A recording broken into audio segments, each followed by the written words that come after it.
The near-death experience is a term that's been used to describe something even science can't explain. It all begins at the edge of consciousness, when the lights we know slowly fade, and suddenly others appear before our eyes, brighter and more welcoming than the sun itself. It's in that moment, between one world and another, that striking accounts emerge. People say they were taken to places beyond anything that exists here. They tell of crossing into other worlds, full of life, colors unlike anything they've ever seen, and intense sensations. There, many times, they meet relatives and friends who have already passed, with everything feeling more real than our own reality. Conversations, people walking, moments of affection, in a life that seems completely normal, but with the difference that everyone there is living a life after life. My depth of field was total. When I looked at something close, everything far was in focus. Being an artist and being a visual person, that was the first thing. It's like, wow, I've never been able to see like this. Then I realized that I could hear, smell, taste, touch, everything.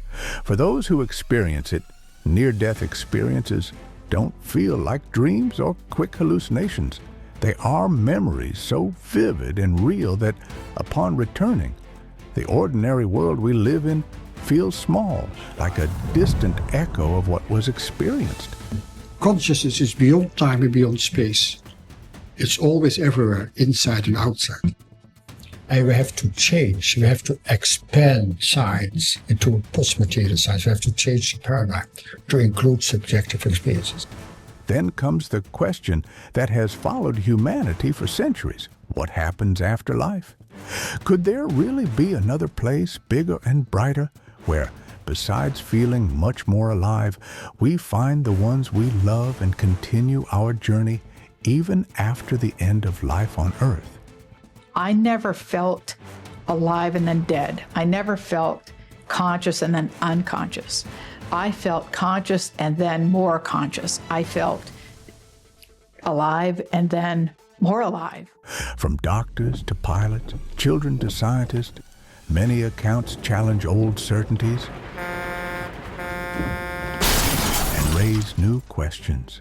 Among these mysterious lights, unexpected reunions, and the sense that life somehow continues, near-death experiences make us wonder, is there another life waiting after the end? Now, accepting that this possibility exists, what does science have to say about it? That's what we're going to answer today.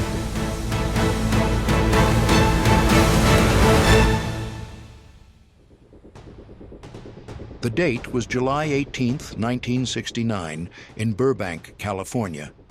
The day began with a beautiful morning to fly. There was no wind, and everything seemed perfect when Dale Black, a former military pilot, boarded the small plane along with Chuck Burns, his instructor.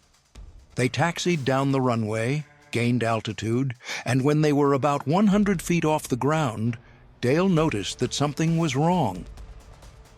One of the engines was spinning at a different rate than the other, a sign of mechanical failure. The official impact speed recorded by the National Transportation Safety Board was 135 miles an hour. Within seconds, the plane collided with massive trees that slammed into the windshield. Chuck pulled the yoke with all his strength, but it was too late.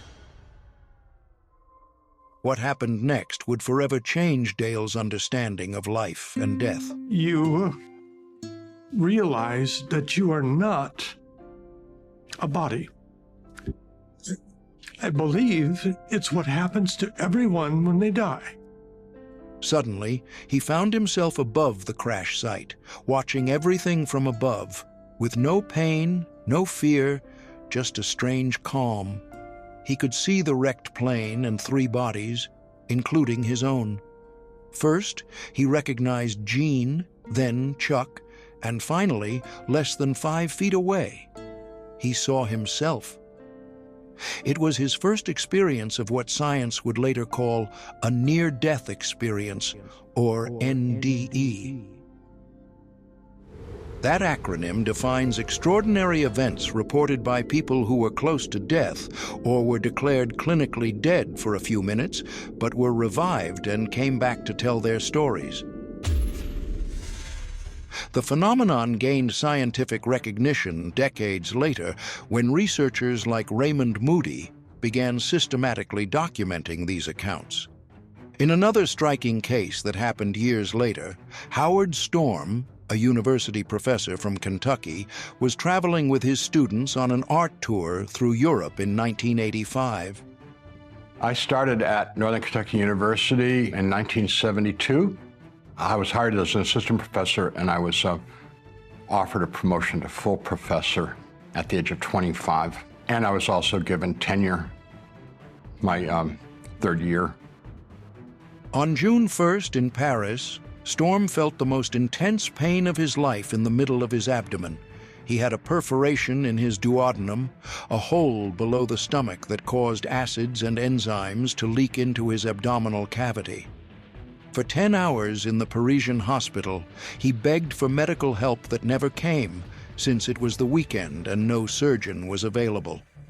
Storm, who described himself as an atheist at the time, believed that when a person dies, everything ends in a great void. But when he finally lost consciousness that night, his experience was nothing like what he expected.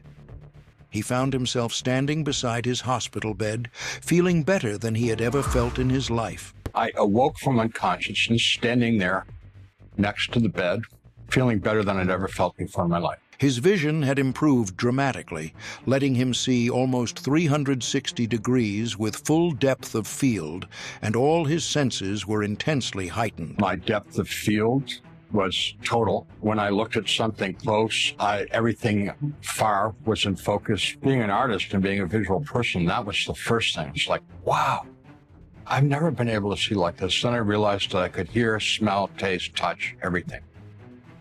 On the other side of the spectrum of life, a 5-year-old child named Colton Burpo had a similar experience during an appendectomy in 2003.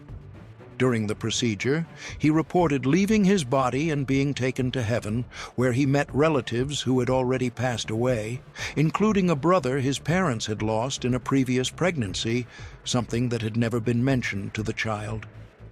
What do these experiences have in common? First, it's essential to understand the historical and scientific context in which they emerged. Near-death experiences aren't a modern phenomenon.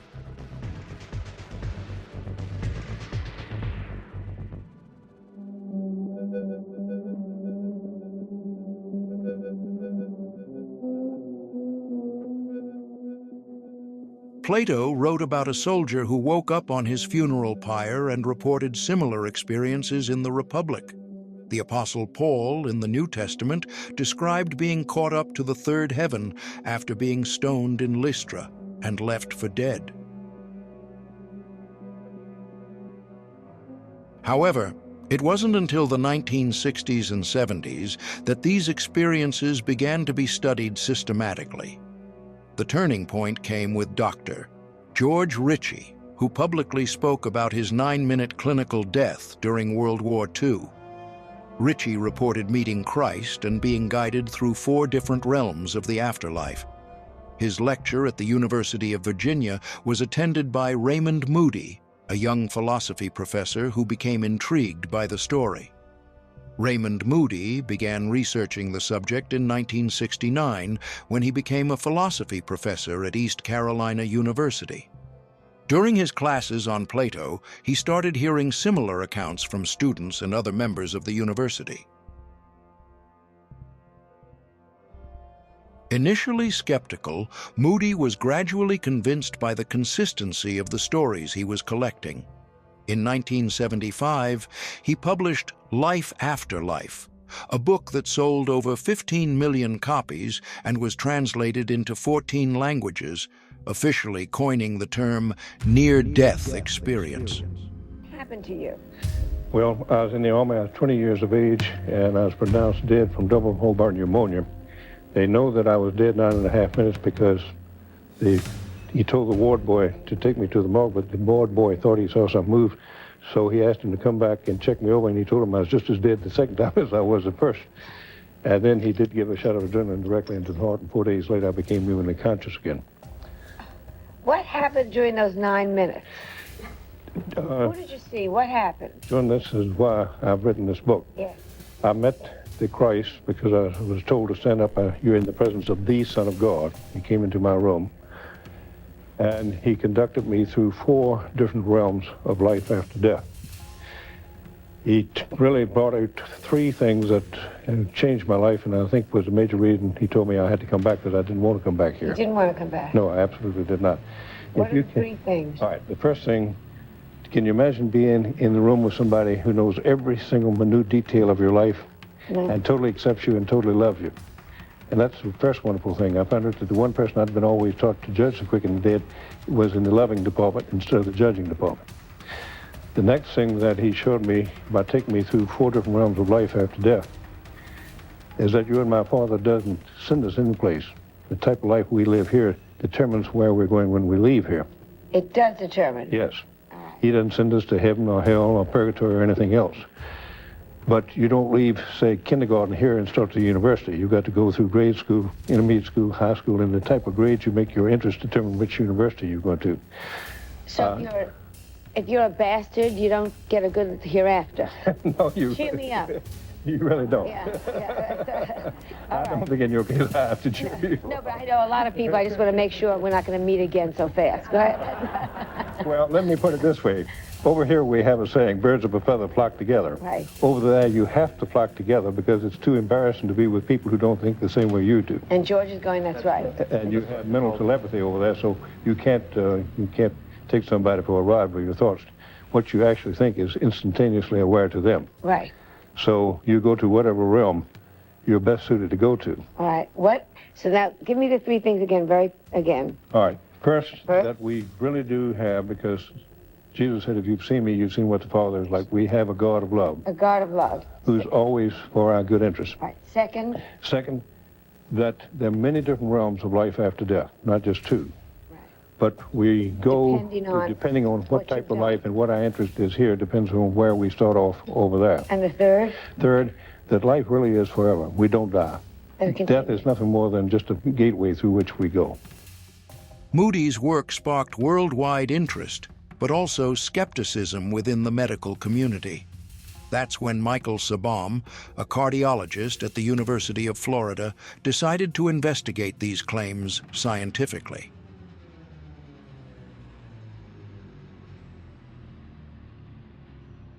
At first, Sabom aimed to debunk the reports, but his research led to surprising conclusions.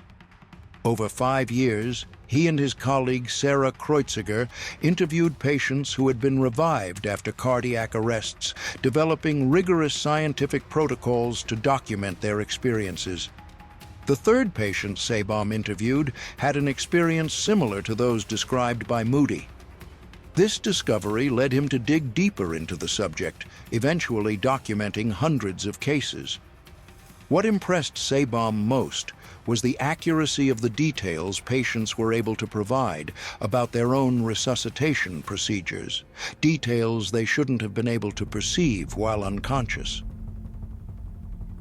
One of the most scientifically documented cases is that of Pamela Reynolds, who underwent an experimental surgery at the Barrow Neurological Institute in Phoenix in the early 1990s. Reynolds had a giant aneurysm at the base of her brain that required a groundbreaking technique called induced cardiac arrest. During the procedure, her body temperature was drastically lowered, all the blood was drained from her body, and both her heart and brain were completely shut down. Electrodes in her ears emitted clicks at 95 to 100 decibels to monitor any activity in her brainstem. When there was no longer any response to the stimuli, the doctors knew her brain was fully inactive. During this period of total clinical death, Reynolds reported a near-death experience in 3 parts. First, she observed the surgery from above, describing in detail the bone saw being used, which she compared to the handle of her electric toothbrush. She also heard specific conversations between the surgeons about issues with her right femoral artery, which was too small, forcing them to switch to the left. In the second part, she experienced a higher dimension, encountering a light and spiritual beings, and in the third part, during the awakening procedure, she once again observed specific events in the operating room. What made Reynolds's case so significant was the level of medical documentation available, since every moment of her surgery was recorded, allowing researchers to match her descriptions with specific events that occurred during different stages of the procedure. And I was then looking down at the body. I knew it was my body, but I didn't care. My vantage point was sort of sitting on the doctor's shoulder. I remember the instrument in his hand. It looked like the handle of my electric toothbrush. The neurosurgeon, Robert Spetzler, who performed the operation, was baffled by how accurately Reynolds was able to describe moments when she was confirmed to be in a state of total clinical death. Meanwhile, on the other side of the world, a young Korean-American named Steve was battling deep depression and drug addiction. Raised in a Buddhist family in South Korea, he moved to Boston as a child when his mother, a nurse, was recruited by a veterans hospital. The cultural adjustment was difficult, and Steve constantly felt isolated and empty. I just remember, always feeling a little empty, feeling confusion and emptiness, from high school. Then, in the summer of 1998, his drug use escalated dramatically until, in a moment of desperation, he attempted to end his life. During the attempt, Steve had an experience he describes as completely real and more vivid than anything on Earth. He reported leaving his body, watching the scene unfold in the emergency room, and then falling through an endless darkness. Unlike many near-death experiences, Steve's was initially terrifying. He felt he was being taken to a place of eternal torment. However, in his desperation, he cried out to God, something he had never genuinely done before. At that moment, he says he encountered a presence, which appeared first as a ball of light and then transformed into a triangle with a golden city in the background. Steve survived thanks to emergency medical intervention, which included 2 complex surgeries to repair severed blood vessels. A specialist was flown in at the last minute, and doctors said his survival was miraculous. His experience transformed him from a desperate, drug-addicted young man into someone who found purpose and spiritual meaning in life. I was still fully conscious, everything's happening, but now it's like there's a different set of rules, there's a different set of awarenesses. And not all near-death experiences are positive. Research shows that 23% of people who go through NDEs report disturbing or terrifying experiences.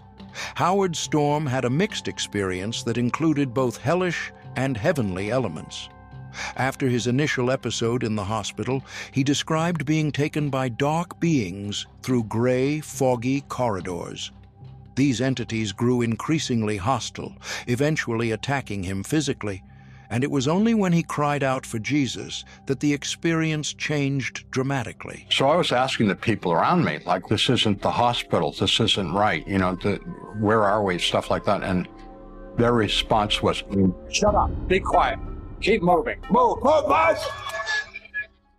A light appeared on the horizon, quickly growing until he felt himself being rescued and taken into a realm of light and love. All of a sudden realized we were not on the ground anymore. We were moving upward, straight upwards.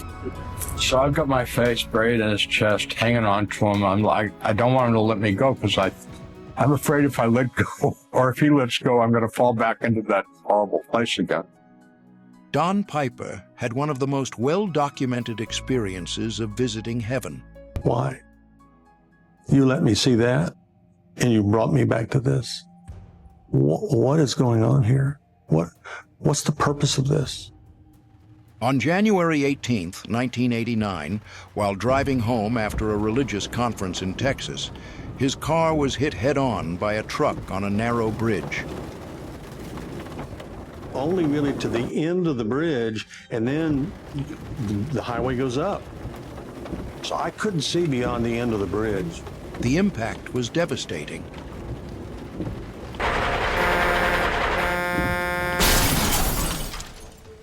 Don was declared dead at the scene, with injuries that included multiple fractures, including the loss of part of his femur, which was ejected from the vehicle and never found. I had been killed instantly. My heart was not beating, so it was not pumping blood. I died on the bridge. During the 90 minutes he was considered dead, Don reported being immediately transported to the gate of heaven. He described a structure that looked like the inside of an oyster, pearly and dazzling, almost as if it had a life of its own due to the light reflecting from the gate. Heaven, according to his description, is pure light, and God is also light.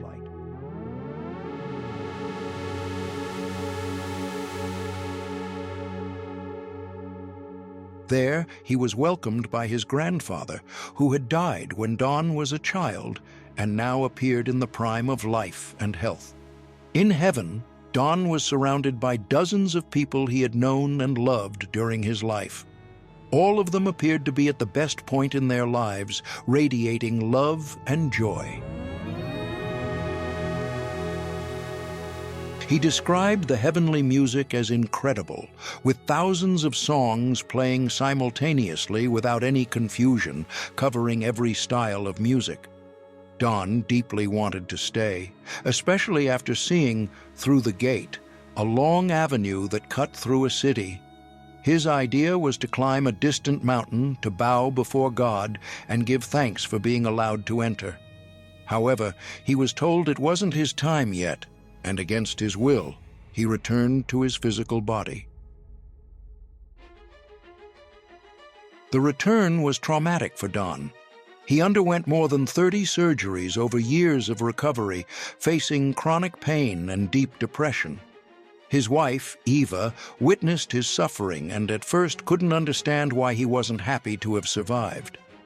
Don explains that after experiencing the perfection of heaven, returning to earth with its limitations and suffering was almost unbearable. It was only years later, when Eva learned about Don's experience, that she came to understand his struggle.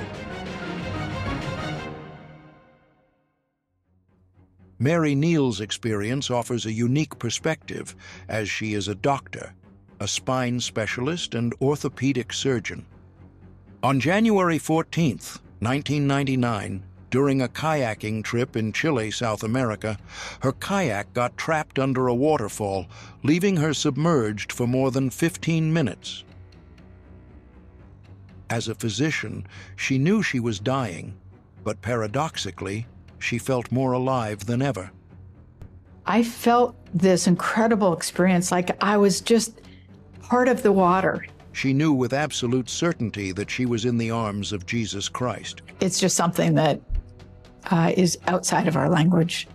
Although she acknowledges that her words may fall short in describing the experience, she emphasizes that there was no fear, only an overwhelming sense of peace and divine presence. Approximately 30 minutes passed before the other kayakers were able to retrieve her body from the water. By that point, the mission had shifted from rescue to recovery, as everyone assumed she had died. During that time, Neal reported feeling conscious, and then more conscious, alive, and then more alive than she had ever felt before. I never felt alive and then dead. I never felt conscious and then unconscious. I felt conscious and then more conscious. I felt alive and then more alive. Scientific work to understand these experiences has advanced significantly since Moody's early studies. Dutch cardiologist Pim van Lommel conducted one of the first large-scale prospective studies published in the prestigious journal The Lancet in 2001. His research followed 344 patients who survived cardiac arrest and found that 62 of them, about 18%, had near-death experiences. Science is asking questions with an open mind. I was asking questions with an open mind. Here you see the heart stops, a cardiac arrest. The EEG changes after 5 seconds, it becomes like this. And after 18 seconds, the EEG is flatlined as well. The electroactivity of the brain has ceased. And without the brain and without the eyes, you can perceive, which is 360 degrees around. You can see details and overview at the same moment. You have also written a book, Consciousness Beyond Life, translated into 11 languages. More than 400,000 copies have been sold worldwide. You're considered one of the leading authorities in the field of scientific research on NDE, and we hope that you can help us answer the following question. Is consciousness an epiphenomenon of brain activity, as many neuroscientists claim it to be? Or in other words, is consciousness a byproduct of brain activity? The answer is short, no. Thank you. The end of it too. No. But we want to start with maybe give us a bit of sense. How did you get involved in the research, and why actually? Because many doctors, even today, dismiss of it. They say it's either hallucination or it's some weird religious experience. So why you trained as cardiologist and what Chinese paradigm got involved in the first place? Yeah. Well, I was, as a young doctor, a materialist cardiologist. And when I started to work in a coronary care unit in 1969 as a young rotating intern, I was working in one of the first coronary care units in the Netherlands. Before 1967, all patients died of cardiac arrest. So modern CPR techniques like defibrillation and external chest compression became available in 68, 69. So we had a patient on the new coronary care unit, about 44 years old, I think, and he had a cardiac arrest because of a myocardial infarction. And we started to resuscitate him, and we had several shocks on him, and after about 4 minutes he regained consciousness. And we were very happy as a resuscitating. If it was all new, I was the doctor in charge, it was all new for us. But the patient came back, and the patient was extremely disappointed and told me about a tunnel and a light and music and beautiful landscape. I'll never forget. I've forgotten this event, but I never did anything with it. I was a young doctor starting my specialization at a young family, a family with young children. So only in 1986, I read a book by George Ritchie, Return from Tomorrow, where he describes his very deep near-death experience as a medical student in 1943. He died of a double pneumonia, and there were no antibiotics available for this medical student, so he died. And his body was covered with a sheet. And the nurse was so upset that this young medical student had died that he was able to persuade the doctor to give him an injection of adrenaline right into his heart, which was quite uncommon in the time. But after 9 minutes of death, he came back. Not a problem to find his body back because it was covered with a sheet, but he has his hand under the sheet where you saw his fraternity ring, etc. That must be me. Anyway.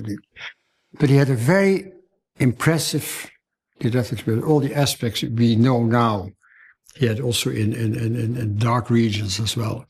Out-of-body experience in a place hundreds of miles where this happened, and he later went there to see if it really was the place where he had been. He had been there as well during the period of death. So then I was so, and I had never heard about the death experience before. I had never read the book by Raymond Moody, Life After Life. It was published in 1975. But from reading that book, I started to ask patients when they had survived a cardiac arrest if they could remember something from the period of unconsciousness, from the period of cardiac arrest. And within 2 years, out of 50 patients who had survived cardiac arrest, 12 patients shared their NDE with me.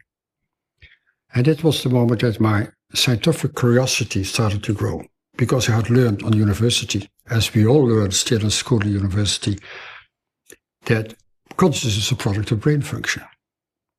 And we know in cardiac arrest, when you're deep unconscious, there's no body reflexes, no brainstem reflexes, no breathing, and I'll come to it later, then it should be impossible to have memories of an enhanced consciousness, with memories, with emotions, with cognition, with a possibility of perception out and above the body. It should be impossible. There had been just retrospective studies, and people thought it was side effect of drugs, hallucinations, side effect of neurotransmitters, dreams, trying to be interested, etc. So there were not real scientific explanations at all. And that's why we started a prospective study in Holland on survivors of cardiac arrest. Sam Parnia, a British intensive care physician, led the largest study ever conducted on the subject between 2008 and 2014. His team examined more than 2,000 people who had suffered cardiac arrest in 15 hospitals across the United Kingdom, the United States, and Austria. The study concluded that human consciousness remains active for at least 3 minutes after cardiac arrest, challenging conventional models of brain function. Sam, I would like to be an immortal soul. Who wouldn't, although I am extremely skeptical. Some who would try to defend that position would use so-called near-death experiences, reports of out-of-body experiences when people supposedly die, as justification or corroboratory evidence that there really is an independent immortal soul of some kind. You have studied consciousness during cardiac arrest as an intensive care physician. Would you look upon the data that you have as supporting those people who would use near-death experiences to defend an immortal soul? Well, one of the things that I think it's important from a perspective of science is to be very precise with what we're talking about and the issues that we're studying. Now, I, as a scientist, as a physician, I, like everyone else, of course, I'm interested in knowing what happens when we die for 2 reasons. One, because my job is to bring people back and prevent brain damage, but also my job is to bring back a person fully conscious with an active mind, psyche, and to make sure the soul of the person is back inside of them. But what's the problem with the word soul? The problem is that it's very imprecise and ill-defined, and it has different meanings to different people. So if I may, let me just define what we're talking about. Nobody can deny that they have a sense of self. They have, Robert is Robert, Sam is Sam. And if you go back in history, we see that for thousands of years, human beings have been interested in this. And again, starting from the sort of, from my perspective, from the time of the Greek philosophers, they called the self, they called it the psyche. And what they meant by the psyche was essentially everything that makes us who we are. Our thoughts, feelings, emotions, rationality, conscience, sentiments, everything that packaged together makes Robert into who he is and Sam into who he is. And the word psyche was translated into soul in English and has different, obviously, derivatives in other countries. And one of the big debates that has been going on from that time, well, even before, but certainly from then onwards until now, is not so much, do we have a psyche? If I were to say to you, you said you're skeptical about the soul. If I said, are you skeptical about having a psyche? You would probably say no, because most people associate the word psyche with the mind, but the soul is something sort of religious-y, weirdy, and then therefore they give an opinion based upon their religious beliefs. But actually it's the same thing. So even from then until today, the debate has been more on what happens to the psyche, consciousness, the soul, after death. And how is it produced? Is it produced from bodily functions, whether the heart or the brain or wherever? Or is it something separate? So if you look at it that way, I think any rational being would not deny that there is a soul in the sense that you wouldn't deny that you are a conscious thinking being. That's really what the soul is. There's nothing more to it. If other people have different definitions of soul, that's not my definition. That's not what I'm talking about. The soul is the self. So scientifically, yes, I think we all accept that it exists. The question is, what happens to it? Where is it produced from? And what happens after death? Of course, we don't know scientifically how it comes to be. That's the big problem of consciousness that we talk about. Sure.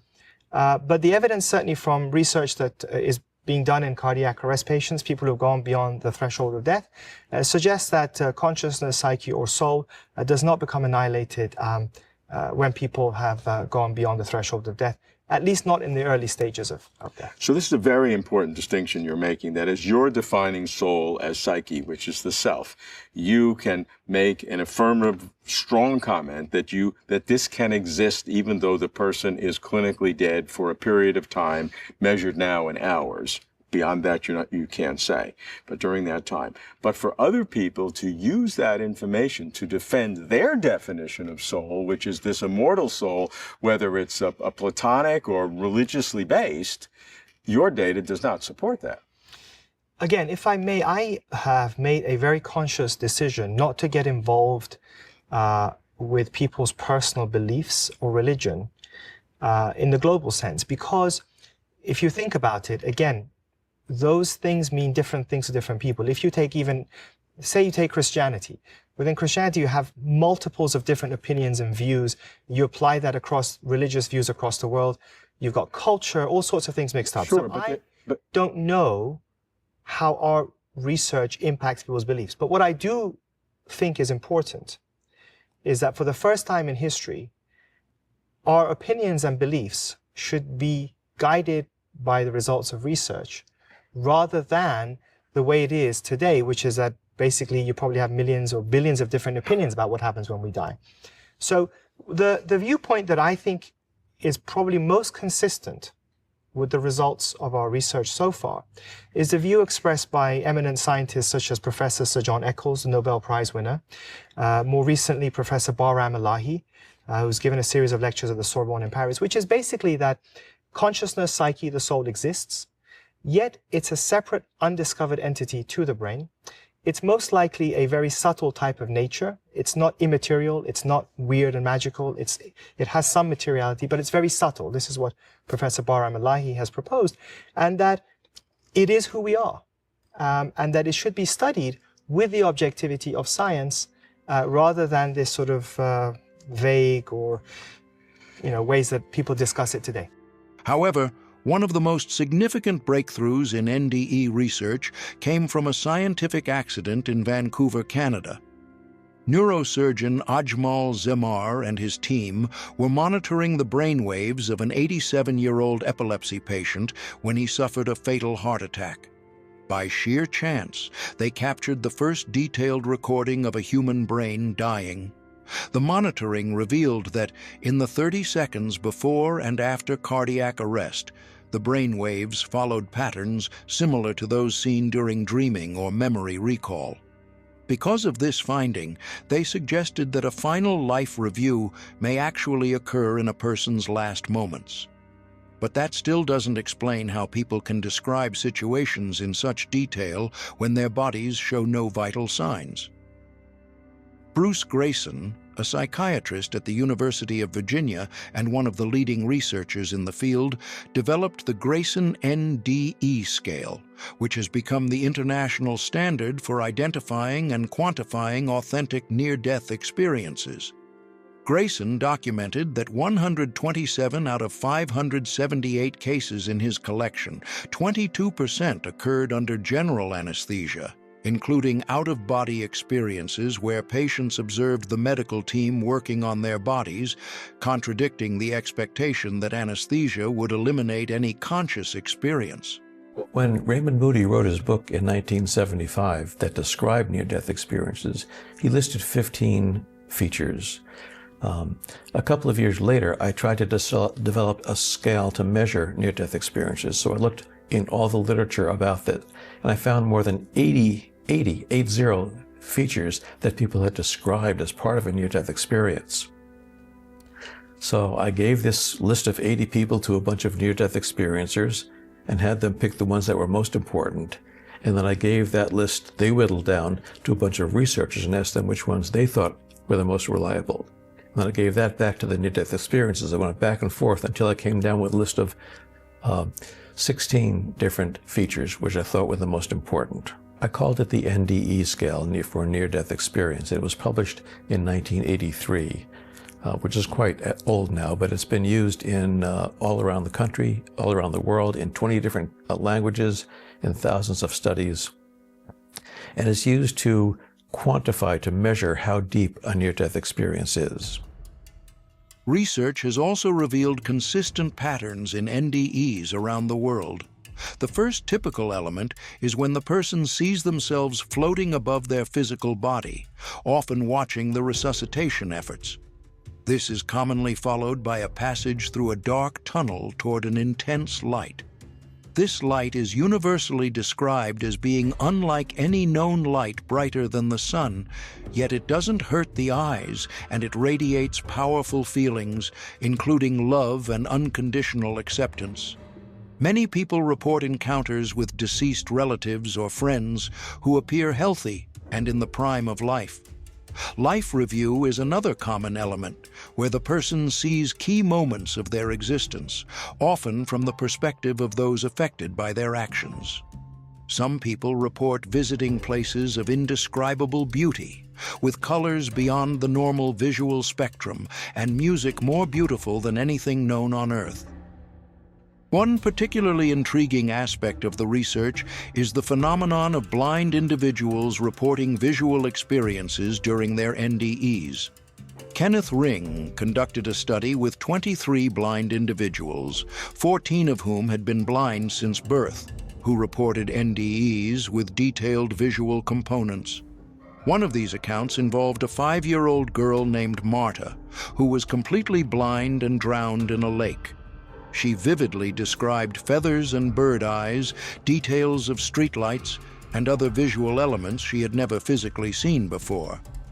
These experiences raise profound questions about the nature of reality and consciousness. If the mind can function independently of the physical brain, that has implications for our understanding of human nature, free will, and the survival of personality after death. You know, my biggest difficulty with the mainstream explanation so far for ND in science is how do you explain the fact that some people, not everybody, some people who allegedly when they come back, they tell the story of everything that they heard and saw happening in the room while they were resuscitated. So how is that possible? If it's a hallucination, how is it possible that people heard and saw things happening while they were brain dead or clinical? Brain death, it's clinical death. Yeah, clinical death. Clinical death. Yeah, It's not brain. consciousness because of lack of circulation and breathing. Yeah. That's a clinical. And you have to resuscitate, start CPR within 5 to 10 minutes, other people will die. And what you ask about is the out-of-body experience. And out-of-body experience is when you have this cardiac arrest. People can have the possibility to have perception out and above the lifeless body, from a position from the ceiling. And they see people, doctors, nurses, with CPR, and then they see a body, and they, oh, that's my body. They don't feel connected with it. They can see from above how this resuscitation room looks like. Blind people can have perception during an NDE. Even blind people from birth in the 50s, from the last century, babies who were born after, let's say, 30 weeks, got 100% oxygen. And they all got blind because of an atrophy of the eyeball and the nervus opticus. You don't have pictures when you dream, when you're born blind. And it was the first time in the NDE that patients, I described it in my book as well, also a book written by Ken Ring, Mind Sight. And the first time they saw a body with hair, and then they said that must be because I recognize a ring. But then they went through the ceiling of the hospital, and for the first time they saw trees and light, and it's not seeing with your eyes, but it's perceiving by your mind. I know someone who had a very strong glasses. Without glasses, she couldn't see anything, and then during the cardiac arrest, she could see everything, and then she saw her glasses beside the bed. And without the glasses, you couldn't see anything, just some misty, foggy side. So it's when you have an out-of-body experience, you have perception beyond your body at the moment your brain doesn't function at all. But you cannot explain it when you say, or try to convince someone else that it is a product of brain function. The other thing is who we see. When you are looking around by your eyes, then electromagnetic information waves come into your eye and into your retina. Then electromagnetic information goes through your optical nerve to your occipital lobe. And there is another electromagnetic activity. But who is seeing? It's not your brain, it's not your eye. It's your consciousness who uses the brain and the eye as instrument to see. And without the brain and without the eyes, you can perceive, which is 360 degrees around. You can see details and overview at the same moment. You see it from a position out and above your body. You can this not explain by stating that consciousness is part of brain function. These are not just academic questions, they strike at the core of how we see our place in the universe and the meaning of our lives. The stories of these people, along with their accounts supported by growing scientific evidence, suggest that the boundary between life and death may be more permeable than we've traditionally assumed. For those who've never had an NDE, these experiences offer a unique perspective on universal questions. What happens when we die? Is there something beyond this life? How should we live, knowing that death is inevitable?